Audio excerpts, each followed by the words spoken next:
خطبہ قاصیہ نہج البلاغہ کا طویل ترین خطبہ کہ جس میں مولا اسی راز کی طرف اشارہ کرنا ہے. کس وقت کا خطبہ ہے؟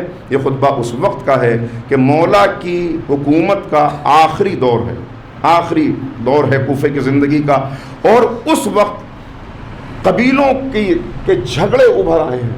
قبیلے پھر سے پیغمبر اکرم نے جو علاج کیا تھا معاشرے کا، جس کو مولا خود کہتے ہیں کہ پیغمبر کون تھے، کہ نبی کریم کا تعارف کراتے ہوئے فرما رہے ہیں کہ پیغمبر مسیحائے امت تھے، پیغمبر ایک طبیب تھے.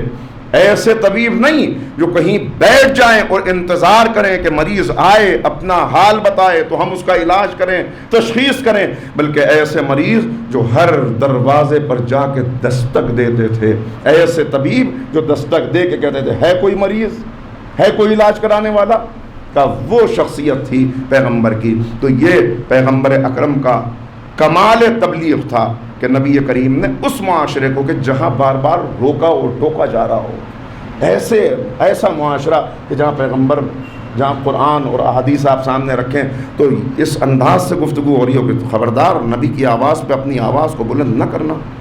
پیغمبر کے گھر جاؤ پہلے اجازت لے لینا، زیادہ دیر نہ بیٹھنا نبی کے پاس.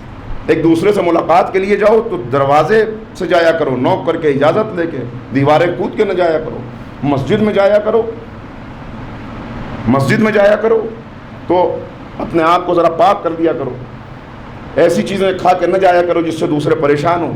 یہ ساری چیزیں، یہ انداز، اس انداز سے جس معاشرے کو ٹوکا جا رہا ہو، یہ تبلیغ کا پیغمبر اکرم کی معجزہ ہے کہ اس معاشرے کو اتنا بلند کیا کہ آج دنیا صحابی کہہ کے انہی کو سلام کر رہی ہے. مگر یہ معاشرہ جب مولا کائنات کے سامنے آیا تو اب یہ معاشرہ کتنا پست ہو چکا تھا کہ جس کو بار بار بیان کیا گیا. نہج البلاغہ کا تیسرا خطبہ، نہج البلاغہ کا خطبہ نمبر غالباً 163 یا 143، ان سب میں مولا بار بار بیان کر رہے ہیں اور کہہ رہے ہیں کہ دیکھو پہلا ہی خطبہ جو آپ نے دیا اس کے اندر یہ بیان کیا کہ میں نے اپنے ہاتھ کو سمیٹ لیا تھا مگر تم نے زبردستی میرے ہاتھ کو کھلوایا.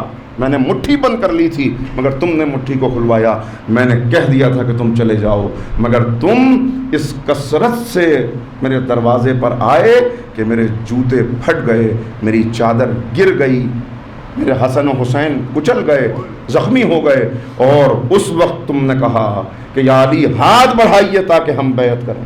یعنی میں نہیں چاہتا تھا.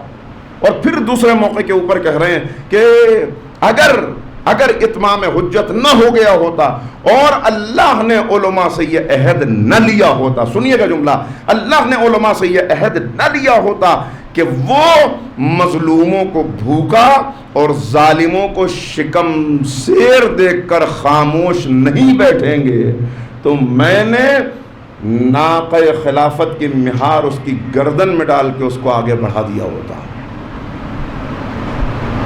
مگر حالات ایسے تھے، ظلم بڑھ رہا تھا، مظلوموں کا کوئی حامی و مددگار نہ تھا.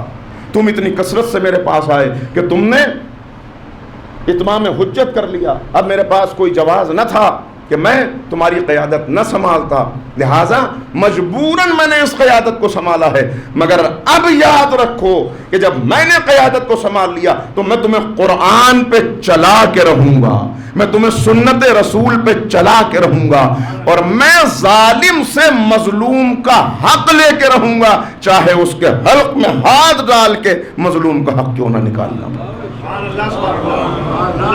یہ اعلان ہے جو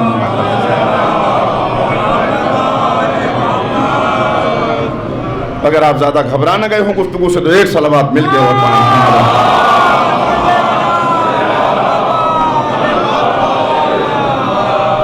تو یہ حالات ہیں، یہ طریقہ ہے. اللہ اکبر، کیا کیا درد ہیں، کیا کرب ہے مولا کے، کیا شکوے ہیں مولا کے، کیسے کیسے شکوے ہیں جو مولا نے بیان کیے. نہج البلاغہ میں محفوظ ہیں مولا کے خطبات. کیا کہہ رہے ہیں علی، کس کس انداز سے گفتگو کر رہے ہیں. افسوس افسوس، حیف اس پر جس کے چاہنے والے تم جیسے ہوں، تم جیسے ہوں. تم نے مجھے تنہا کر دیا، تم نے مجھے کمزور کر دیا. الگ الگ انداز، الگ الگ کیفیت. ایک مرتبہ خطبہ اس انداز سے دے رہے ہیں کہ یہ روایت کے فقرے یہ ہیں کہ مولا کے سر پہ قرآن کریم رکھا ہوا تھا، ہوا چل رہی تھی اور ہوا چلنے کی وجہ سے قرآن کے اوراق پھڑپھڑا رہے تھے. اور مولا نے کہا یہ اے خدا کی کتاب، گواہ رہنا کہ انہوں نے مجھے کمزور کر دیا، انہوں نے وہ حق مجھے نہیں دیا جو حق تو نے مجھے دیا تھا. اور پھر کہتے ہیں میں نے ضبط کیا، میں نے صبر کیا، ایسا صبر کہ جس میں جوان بوڑھے ہو جائیں، بوڑھوں کے جسم سے روحیں نکل جائیں. ایسا صبر، میں نے ایسا صبر کیا ہے، ایسا صبر کیا ہے. میں کچھ بولتا ہوں تو تم کہتے ہو علی ملک کا حریص ہو گیا، میں خاموش رہتا ہوں تو تم کہتے ہو علی موت سے ڈر گیا. تم اس کے لیے کہتے ہو کہ علی موت سے ڈر گیا. یاد رکھو ابو طالب کا بیٹا تو موت سے ایسا مانوس ہے جیسا بچہ آغوش مادر سے مانوس ہوتا ہے. اس کے لیے یہ کہتے ہو کہ علی موت سے ڈر گیا. تم اس کے لیے یہ کہتے ہو کہ وہ دنیا کا حریص، نعوذ باللہ. سنو، علی کی نگاہ میں اس دنیا کی حقیقت بکری کی ناک سے بہتے ہوئے نزلے کے گندے پانی سے بھی کمتر ہے. کہتے ہو کہ علی ملک کا حریص ہے، کہتے ہو کہ علی موت سے ڈر گیا.